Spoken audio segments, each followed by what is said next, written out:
Hi, this is Dr. Cheryl Fisher, and I'm here with my colleague, Dr. Heidi Schreiber-Pan, and we are going to be talking with you today about eco-anxiety, eco-spirituality in the treatment.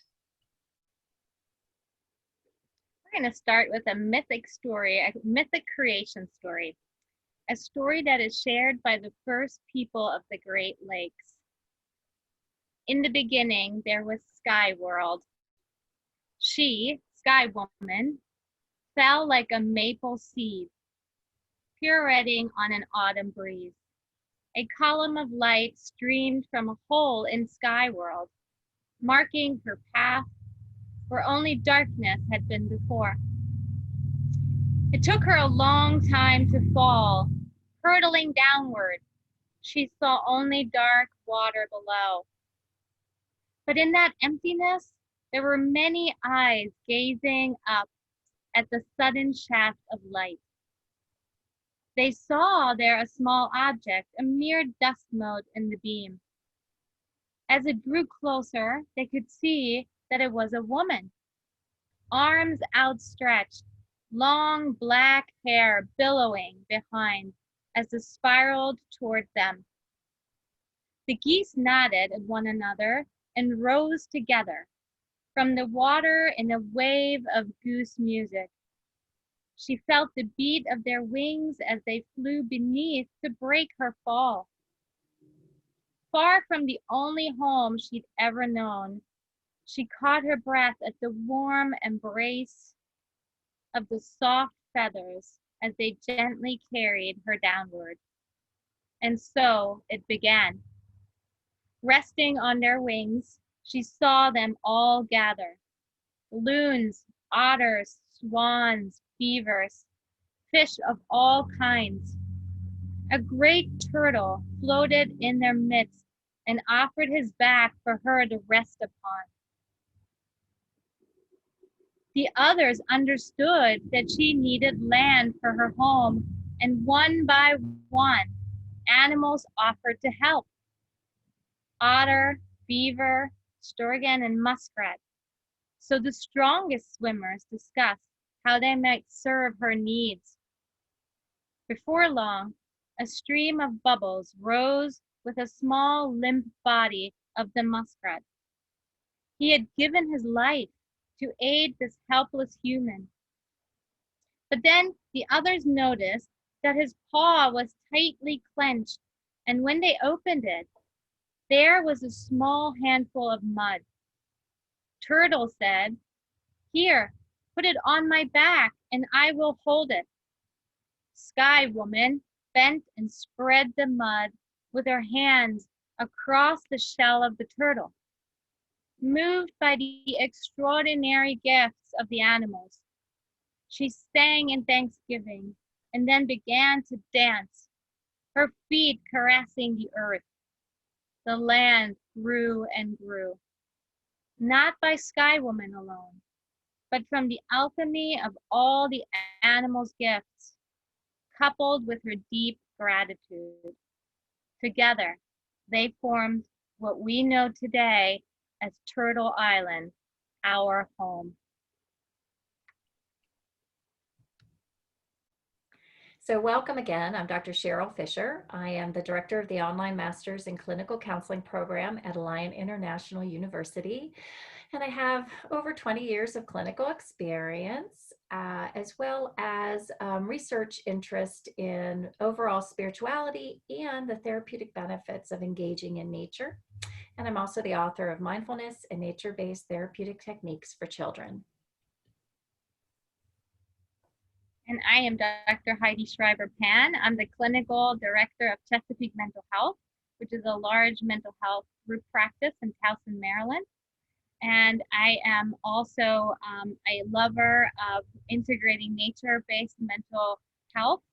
And my dissertation during my PhD was on the role of nature and the effect of nature on resiliency, psychological well-being, and spirituality. I'm also the author of Taming the Anxious Mind, a guidebook to relieve stress and anxiety. So we are really glad to have you here. And when we have completed our presentation, you will be able to describe eco-anxiety and name 3 clinical manifestations. You'll be able to define eco-spirituality and eco-spiritual consciousness. And we are going to be discussing Dr. Lincoln and Robin Kimmerer's models of eco-spiritual consciousness. You will also be able to identify 3 ways that an eco-spiritually conscious perspective clinically impacts eco-anxiety. All right, so we're going to start off talking about human evolution and nature. So throughout evolution, we spend about 90% of our time in nature. So the physiological effects, humans have evolved in what is today the passage after 6 to 7 million years. So if we think of a human species moving indoors, we can look at in the Industrial Revolution. So less than 0.01% of the species history has spent in modern surroundings. So in other words, 99.9% of our time we have spent living in the natural environment. Our body and our brain has evolved in natural settings. So the gap between the place where our body and our brain has evolved and the place and how we live today, the gap between those two is a cause of the stress state that we're experiencing as modern day people. And biophilia, as Harvard biologist E.O. Wilson termed, is really the human fascination and a biological incentive and need to interact with other life forms.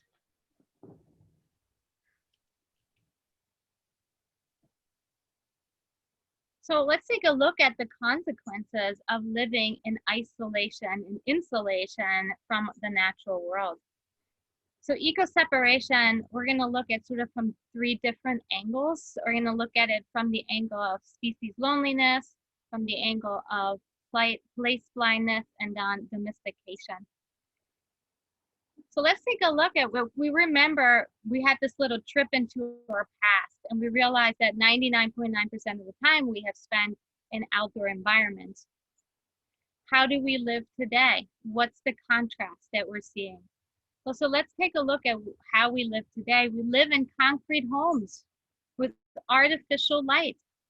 We eat manufactured store-bought food. We wear shoes that have plastic soles, which do not allow this ionic exchange to happen between our body and the earth. We don't really inhale all the chemicals that nature has for us, such as phytocides that are emitted from trees and plants. So species loneliness really talks about this modern disconnection from interacting, and I like the word interliving, with a variety of species that are non-human species. So if you think about wild animals and throughout their daily living, how many other species they interact with, and then compare that with yourself and with how few other species you interact with. And so there's this deep human sadness and also grieving from that estrangement of one of our family members, if we consider nature as one of our family members in a global system, a family system. So human sadness and grief from the estrangement from the more than human world. And domestication is sort of this product of moving indoors and being in the comfort and safety of our homes, which may, in the first time you hear this, think that's a good thing, being in the safety and the comfort of our home.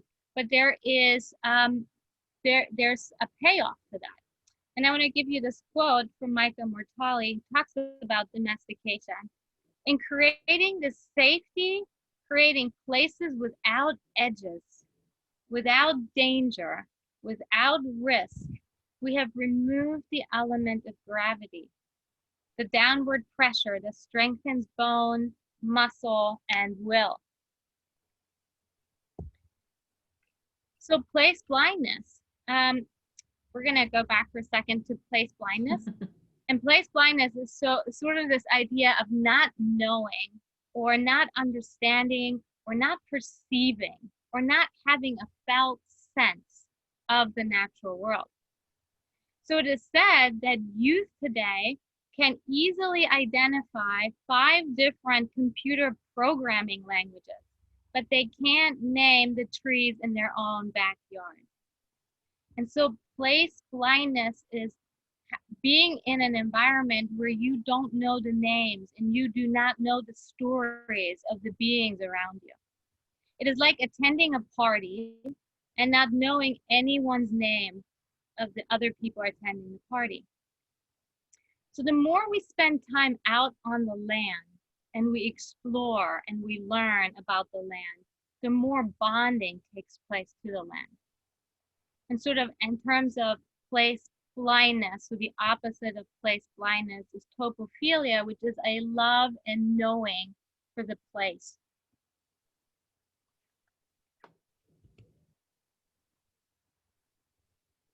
Again, we are still being mindful of our story as a human being, which doesn't start in 2020. It started many, many years ago. 6 to 7 million years ago is really a long time for us to be outdoors, and think about what it was like for our ancestors to spend time outdoors and how acute their senses became to the natural world. The smells we could pick up, the sounds, right? Our eyes being so sensitive to movement. But sensory amnesia really speaks to a loss of that sensitivity to our senses by moving indoors, because in some way we're insulated from this information, the sensory information. So this lack of sensory information from this rich and diverse ecosystems that our nervous system really evolved in. If any of you that are listening to this today, perhaps you have spent the night in the tent. And if you remember back to that night in the tent, remember all the different sounds that you picked up, the crickets and the frogs and the cicadas and perhaps a little larger animal that was sort of romping through your campsite. All of these senses really got tuned and high-tuned for our ancestors. And by us sort of losing that by moving indoors. But there can be a reawakening of those senses by spending more time outdoors, but not just spending more time outdoors, but also really practicing that present mindfulness practice of really noticing the different sounds and sights and all that. And on a spiritual level, what we're looking here is eco-boredom. So spiritual boredom, right? This lack of experience of awe and wonder. When we look at spiritual transcendence or awe, these experiences that happen in natural places where we feel just being part of something bigger than ourselves. And by us removing ourselves from the natural world, there's a sense of eco-boredom, spiritual boredom. So I was reflecting when you were talking about this on a situation when I was moving one time, and I had a good friend of mine help me move, and he was a hunter. And I can remember we were almost finished with the move, and he looked up and he said, "Gosh, you know what? We better get going. It's gonna rain soon." There was not a cloud in the sky as far as I could tell. How did this hunter have this understanding? And sure enough, within 20 minutes, we had a downpour. And so, to your point, what we have done is insulated our experience of being attuned to our environment. And so we miss those cues that are both life-saving in some situations and just life-satisfying. So I think it's really important that we recognize how these changes have impacted us in general. And so before we talk about eco-anxiety, we'll just kind of talk about anxiety in general and the impact of anxiety on the body and the brain. So the concept of anxiety is the interpretation of a perceived threat, something that's out here, right? And we interpret that in a way that it's threatening. And our body responds to that by producing chemicals, cortisol, norepinephrine, adrenaline. in preparing the organs and the body to respond to this perceived threat, to fight, to flee, or to freeze. And the brain, in simultaneously, the amygdala, which is what I call the drama center of the brain, really becomes very much activated and in survival mode. And as a result, it kind of paralyzes the prefrontal cortex, and that's our executive functioning location of the brain where we do a lot of problem solving. So the brain and the body get prepared to be in this state of survival over this perceived threat. And if we actually have a threat in front of us, then it is possible that we'll be able to respond and react. But so much of what we react to are these perceptions. And our body doesn't know what to do with all of these biochemicals.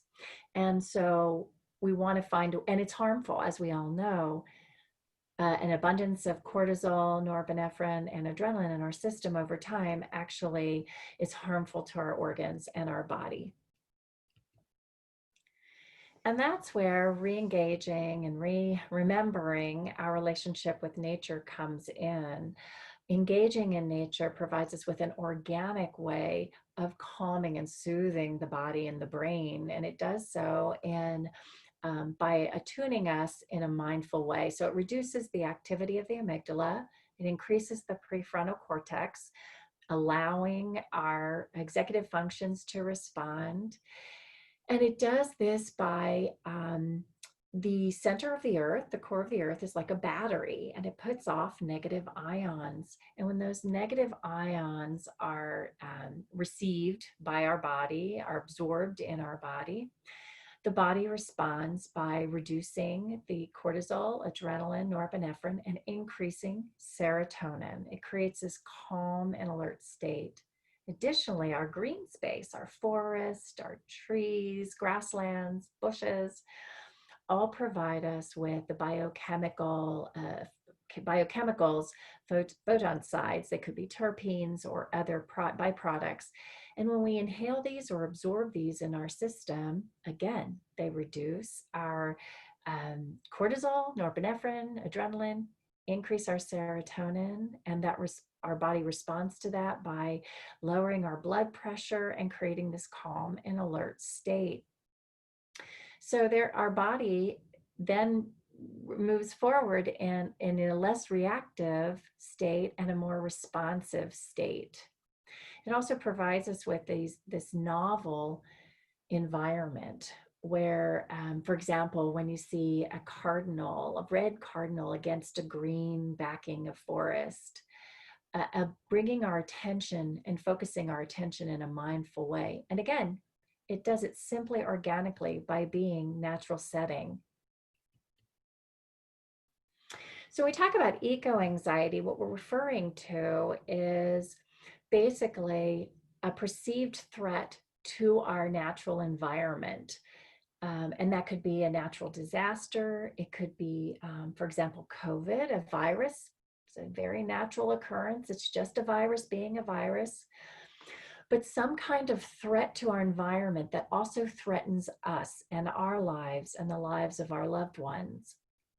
So when we talk about ecosystems that are being damaged by pollution, and how does that impact our fresh water and our fresh air? And these have a multitude of manifestations. And while the DSM-5 does not yet categorize eco-anxiety, clinicians are seeing the manifestations in their offices.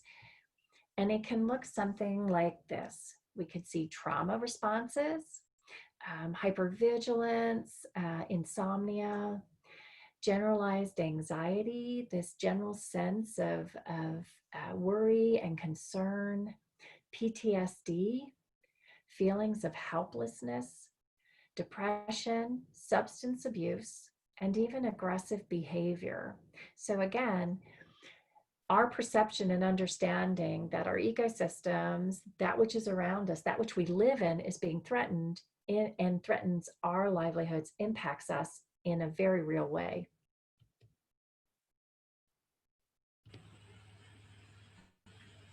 So moving on to eco-spirituality. When we look at definitions of spirituality, very often, if not always, there's some form of connection, some aspect of connection that's really part of the spirituality definition. So if we look at the core of spirituality being some type of connection, if it's to other, if it's to self, if it's to higher being, and in eco-spirituality, we're really looking at or highlighting the connection between us and the living earth. So let's reframe or look at this idea of connection perhaps through the word of relationship. So today we've talked a lot already about what it would be like to actually start having a relationship with the natural world, the way that we have relationships with others. So I want you to think of someone in your life that you have a meaningful relationship with. And what are those elements of a relationship? Well, first, you spend time with each other. You get to know each other. You find out about the other person. You try to understand them. You respect the other person. And then at some point there's human touch involved, right?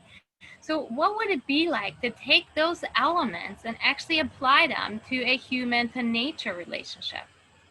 So what we found is Charles and Linda Davis, two naturalists, have actually created a chart that looks at healthy relationship with the natural world and how it actually parallels healthy relationships with other humans. So our ways of being in a right relationship with the natural world requires certain skills and awareness and tension, just like our relationships with other humans. So for example, a human-to-human relationship starts with an introduction. Well, what if your human-to-nature relationship started with an introduction? And so there's specific skills that happen that help with the enhancement of the human nature relationship.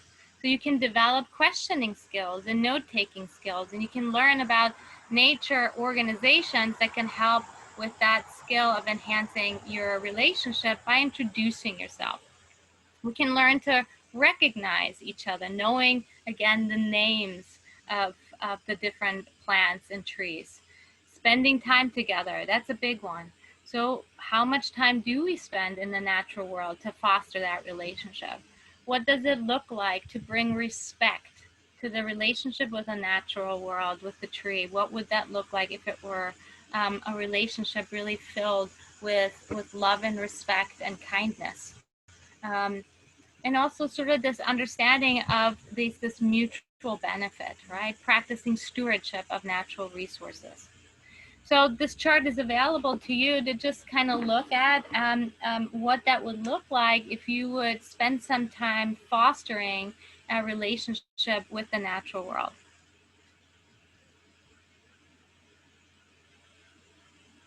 All right, so what about awe and spiritual transcendence?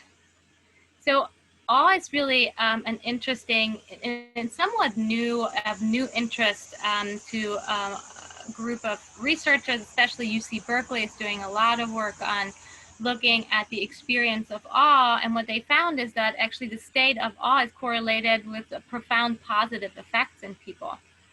So what is awe? Awe is really this vast and unexpected stimulus and something that makes us feel small and forces us into moving out of ego and small self onto something vastness and bigger than ourselves. And when we experience awe, in its wake, people act more generously. They act more ethically and often feel a deeper connection to others and to the world in general. About 3/4 of time, awe is actually elicited by nature. And what I found in my research was that for non-religious people, nature is the #1 way for people to experience awe. So yes, you do experience awe when you stand in front of the Grand Canyon or when you are in front of one of the great sequoia trees. You can also experience awe when you watch Planet Earth on TV. we also can experience on our very own porch or in our very own backyard if we have the eyes to see the extraordinary, ordinary miracles that happen all around us in nature. So just a quick story. I was on my porch one day grading papers, and I was all in my task of grading papers. And all of a sudden, what caught my eye was movement. And I saw how a bee had landed on one of the flowers on my porch. And I decided, because it is a decision, I decided to shift attention and give my attention to the bee and what it was doing. And I don't know if any of you out there have actually seen this, but it is extraordinary. There's a whole system. There's a fabulous dance movement that happens with the butt, with the front. It was the most amazing thing of collecting the nectar and pollen and moving through this flower. And I could have easily missed it. I could have easily missed it, but I didn't. And I was able to be present to an ordinary, extraordinary moment of awe on my very own porch. I have to tell you, I have two stories that you did bring one to my attention. So the first one is I was actually watering my zinnias, and one year I planted these zinnias. I thought I was having the small version where I had these really tall, I had this field of zinnias. And so I was watering the zinnias one morning, and as I was standing there watering, and I was doing it old school, you know, holding the hose, this hummingbird came up inches from me. And all I wanted to do was grab my phone and take a picture of it, because that's what we do, right? We try to capture that which is awe, you know, awe and wonder. And I couldn't because my phone was inside. And so I just stood there with the water flowing and this hummingbird inches away from me, just flitting around, almost like we were having this conversation. And I held my breath, and within moments, of course, it flit away. But I remember thinking that if I had had my camera, I would have missed that sacred moment of being in communion with this hummingbird. The other story I like to tell is when my grandson, who is from Florida and had never seen snow, first saw his first snow with me. We were walking our dogs, and as we were walking, we started having the plops of precipitation falling down. And he stopped and he looked up at me and he whispered, Yaya. That's what he calls me, Yaya. Yaya, what is that? And I had not been paying attention. I'm thinking, oh, it's snow.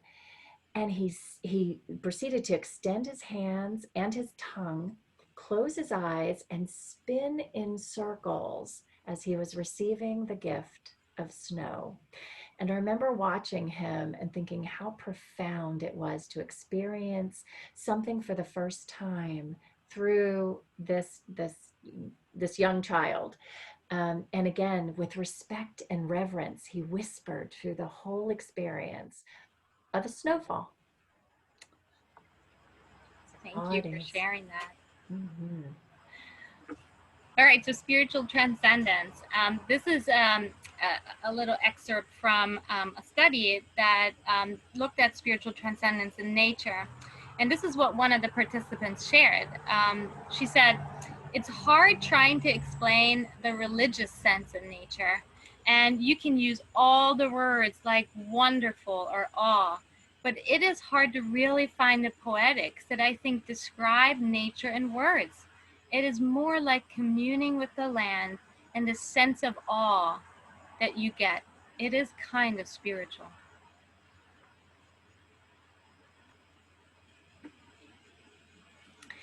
So, so we've talked a little bit about this idea of being in relationship with the natural world, and we can approach relationship in an egocentric way where nature enhances and benefits us. So we think about, oh, I just love going to the beach. I just feel so much more relaxed when I'm there. I love hiking in the woods. Oh, I feel so refreshed.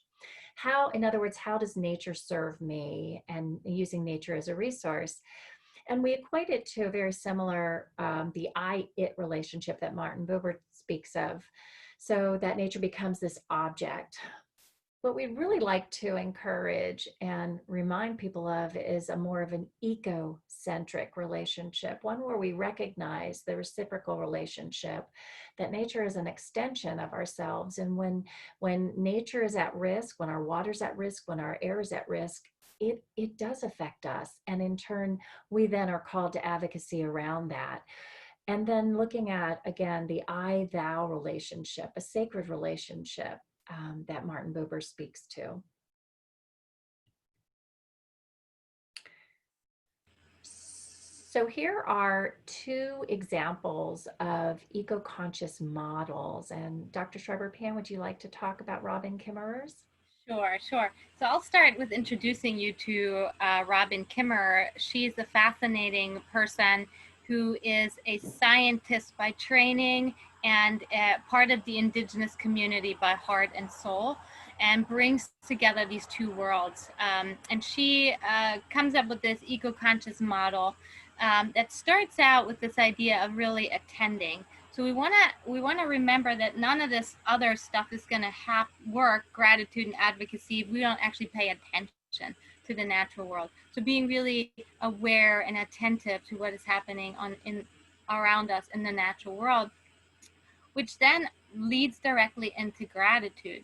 So one of the illustrations that I would like to share is one of the tools that I use in nature-based mental health is what we call sit spot. And so people take a spot in nature and they sit there for 10-15 minutes with the only goal for those 10-15 minutes is just to watch nature unfold. And I remember participants in the group did their sit spot, so they were bringing their full undivided attention to the natural world, and they were seeing things like a super highway of ants moving across a branch of a tree and moving big items around. And what immediately came up for them was this profound sense of gratitude for being able to see this, for gratitude of living in a world that is interacting in this way. And then the gratitude and the attentiveness led into advocacy. Because if something matters to you, if something has meaning to you, if you have a personal relationship with something, you become an advocate for it. And then this idea of personhood, right? Personhood of other beings is really asking us humans, to relinquish our perceived role as masters of the universe and instead celebrate our role as an equal member in the democracy of all other species. So not seeing the tree and myself as something superior to the tree, right? But seeing the tree and me as equal members of a democracy.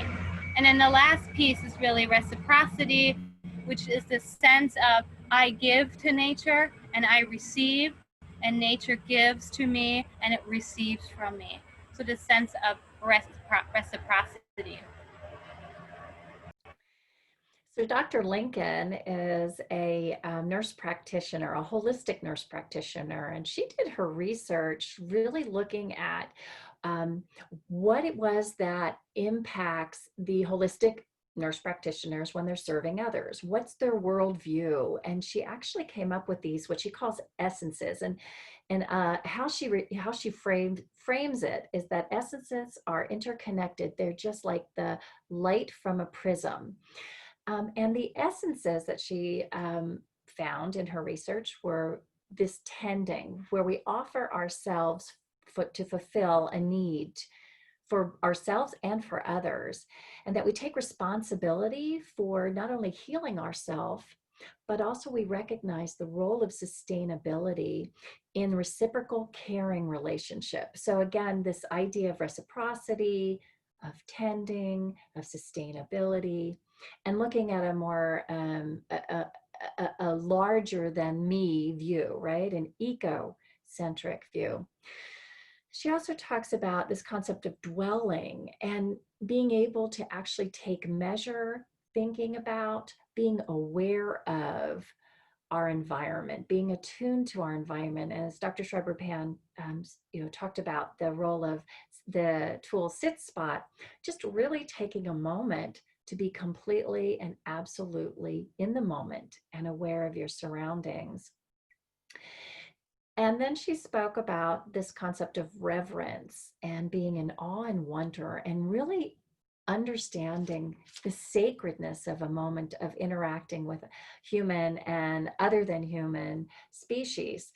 And this speaks to the sentience, the knowing, the sense of knowing that you are in the presence of something sacred and awe inspiring. And so I have an example of that. A few years ago, my dogs were outside. It was about dusk. And my one dog was just kind of, going about his business, but the other one was just barking profusely at the fence. And it was dusk, and I thought, well, gosh, it's just a big old stick along the fence. Why is she barking? So I walked out there and I noticed that that big old stick was a snake, a beautiful black snake. And Lily was just giving it such a hard time. So I called the dogs in and got them settled, but I went back out and the snake was doing exactly what a snake would do when they're threatened. Initially, they act as if they're dead. She was still. And then as I approached her, and I approached her very slowly, she started to loosen up and started to move a little bit. And she was just right on the cusp of our fence line. And then she noticed me, and I was about 3 feet away. And she stood up, and then she started, with flicking her tongue, sniffing me out. And I just stood there and I started talking with her, saying just how beautiful she was and how she just really did a beautiful job at, responding to the threat of my dog in a non-aggressive way, and that I was going to keep my dogs in so she could do what she needed to do. And she's just like flicking and just staying there, sensing me out, and I'm sensing her out, about 3 feet away from each other.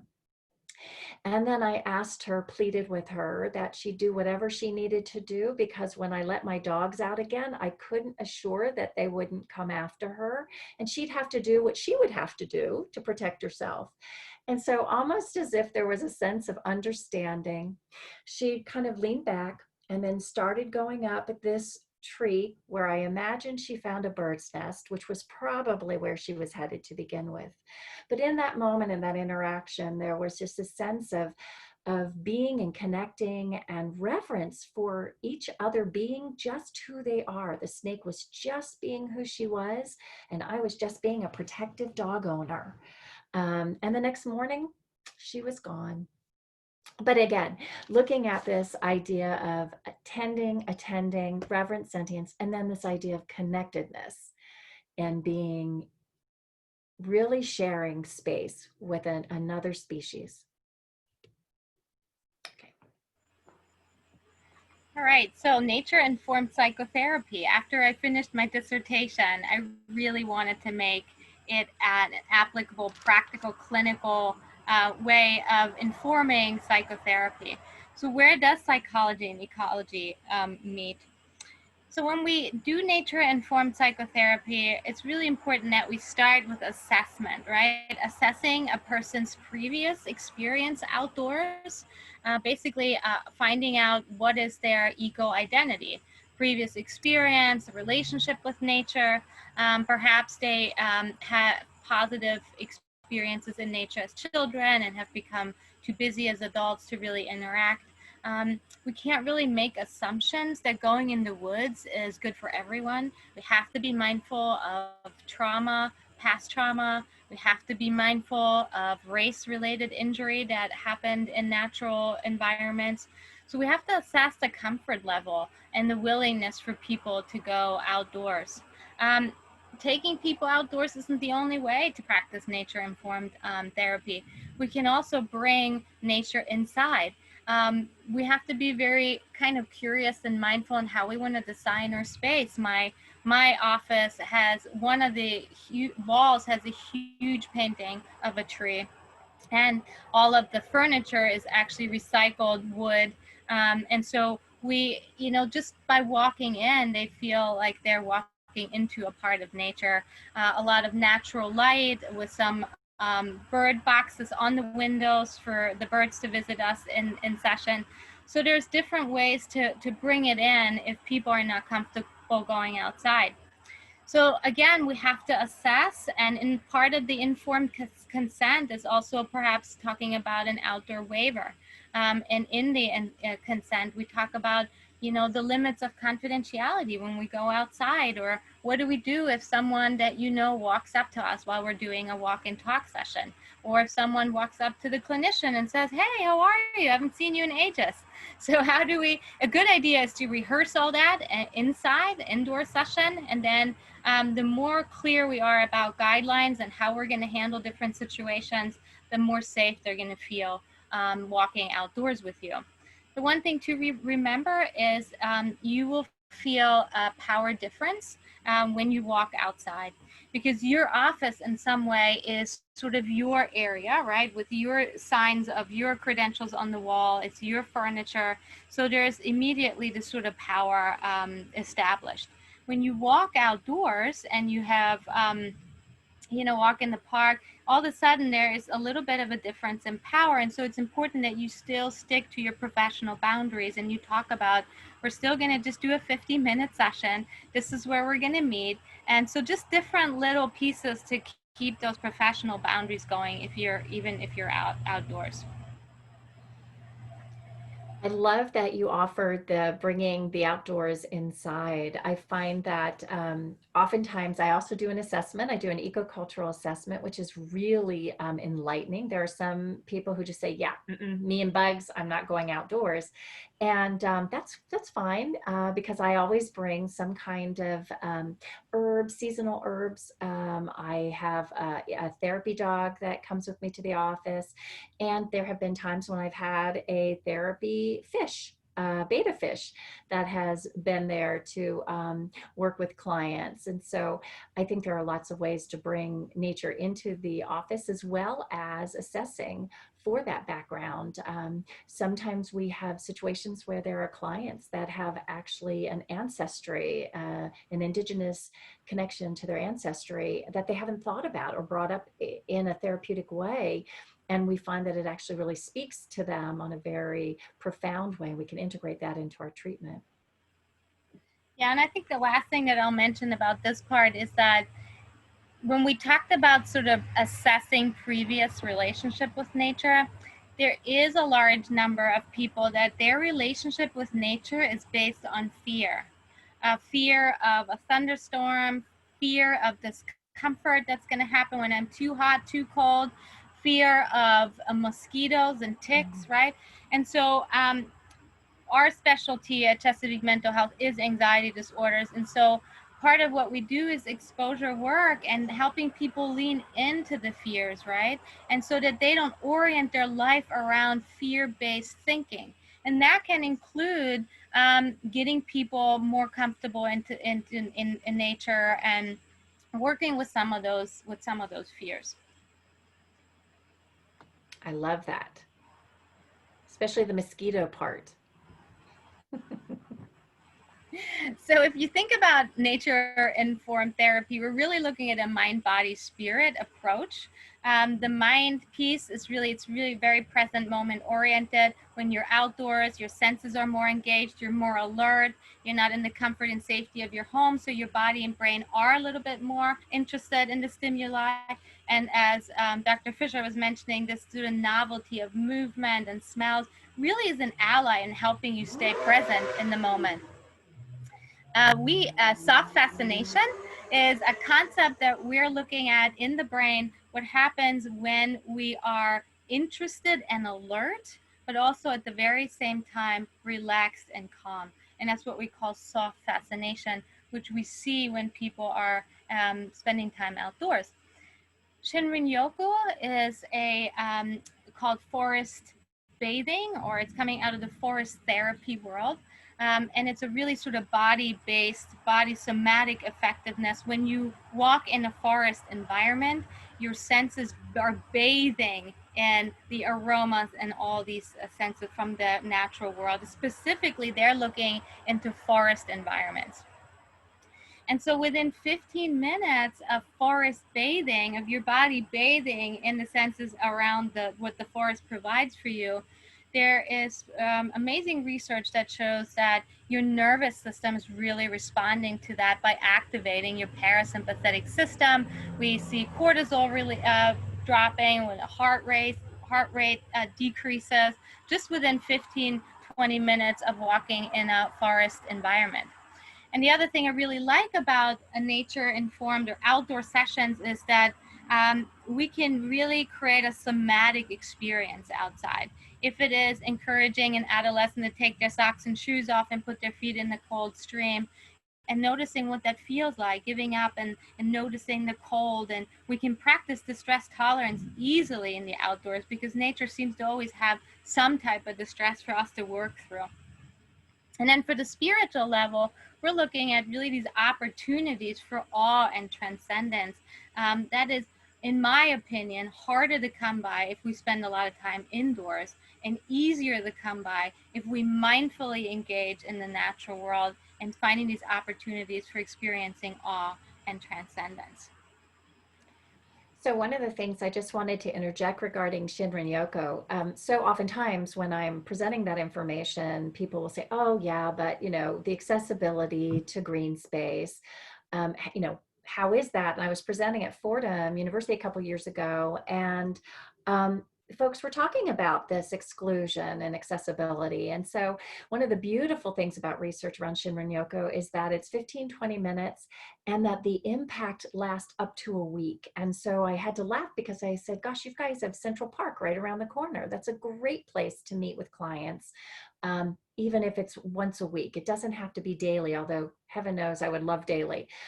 So again, even with accessibility, 15-20 minutes once a week has an impact, a positive impact on the body.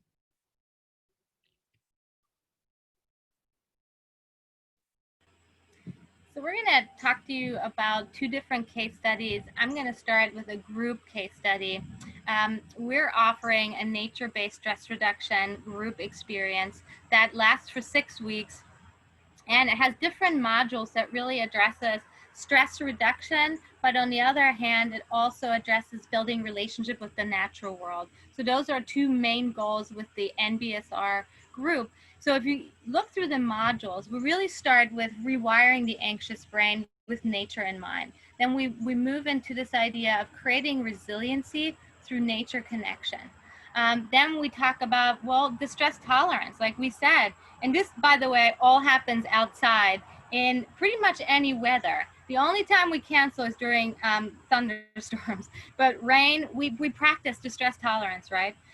We learn how to be compassionate when we're outdoors, but also that balance of self-compassion with distress tolerance.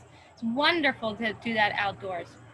And then we talk about, letting go. And who knows better about letting go than the trees? They do it once a year completely. And in module 5, we talk about the power of connection. That's really our eco-spiritual module when we talk about self and sacred in nature. And then we end the 6 weeks with this understanding of lasting joy by a deepening relationship with the living earth. We ran a pilot this summer. We got this amazing feedback, and people really starting to create a different understanding, a different worldview of their relationship with the natural world. I love that. That is so amazing. Mm. So I'm going to talk about a trauma-informed ecotherapy, an individual case that was one of the more profound cases that I had worked on.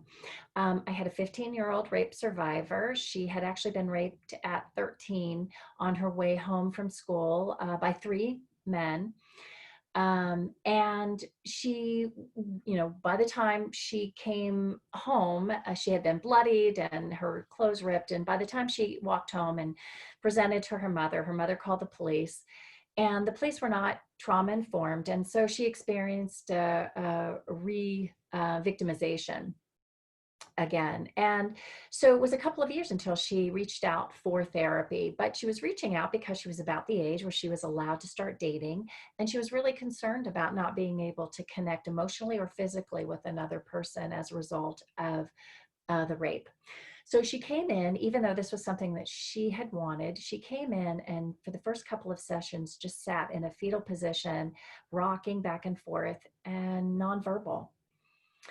And so I brought Max in, my therapy dog, and immediately she responded to him. Now, a little bit about her eco culture. She lived on a farm and was very much connected to animals as well as loved water. So this was a really organic way to get her comfortable in therapy. So one of the days we were walking Max around my office area, and there's a beach area, I'm very fortunate, where there were some kayaks. And so she and Max were playing on the beach for a few moments, and she looked up and she said, "Hey, do you think we could go kayaking?" And I said I had never gone kayaking before with a client, but I would think about it. So I spent some time talking to her mom, who said she was an expert kayaker, strong swimmer, that this would actually be something that would be really therapeutic for her. So I thought a little bit about the waterways that we would utilize. And I remembered that we're on a lazy creek that opens up into a more active river. And that just as you come around the corner, there is this undertow that I frequently would get caught in and slammed against the bulkhead. I had become accustomed to getting myself out of that. So I didn't find it to be a threat, but I was very much aware that it existed. So the day came after signing all of the consent forms and mentally preparing for going out on the water.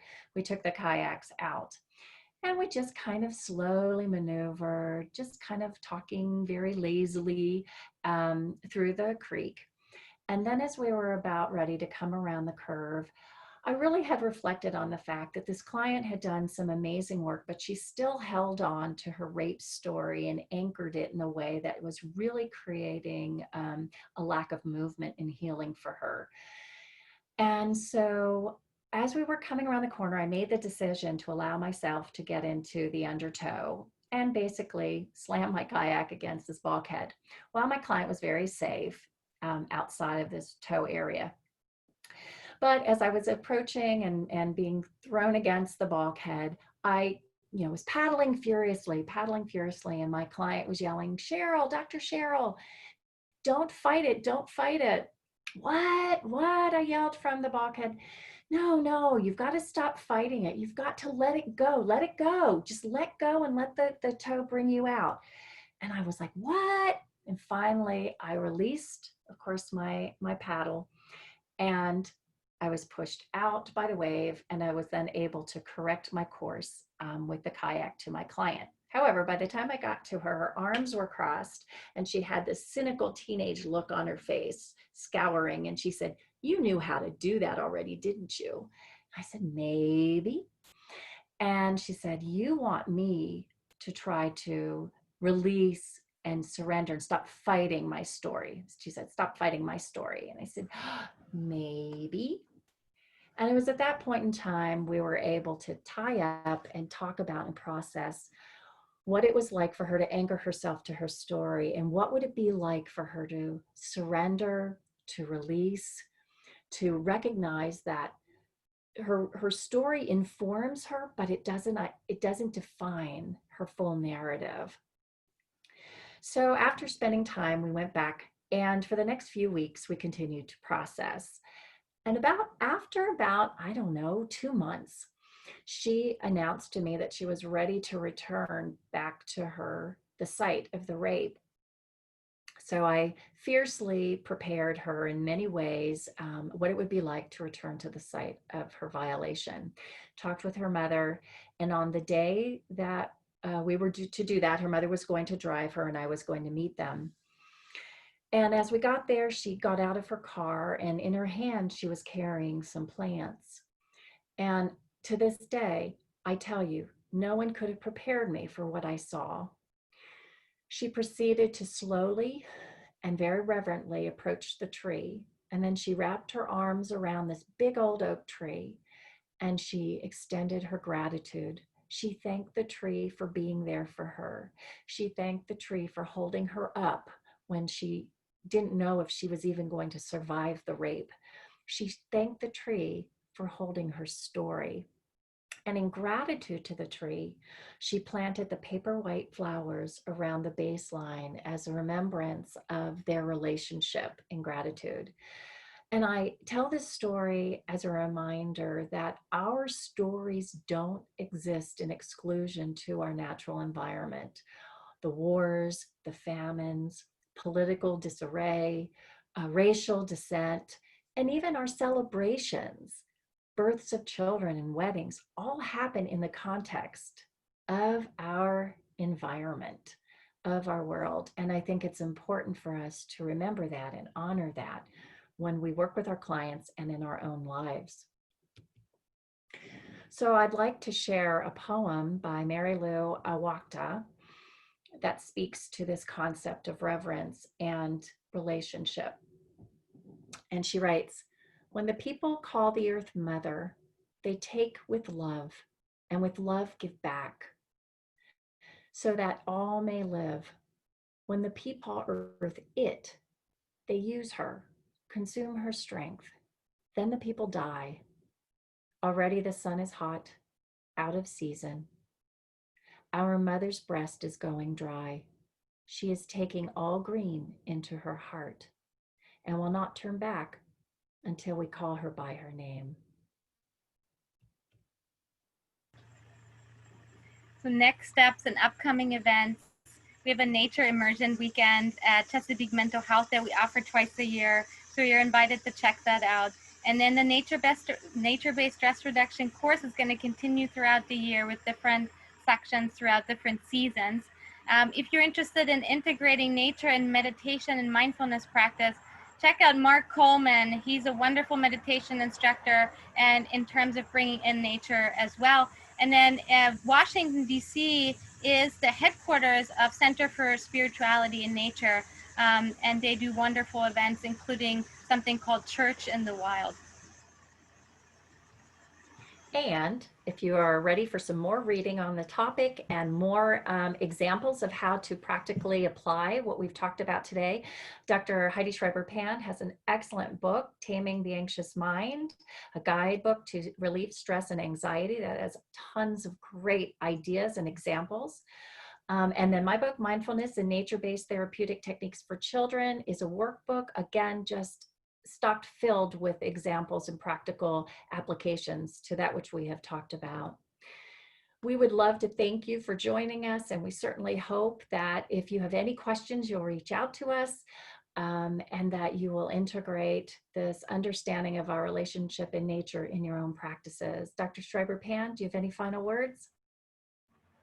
Thank you. And in the hiking community, we wish you happy trails. Yes.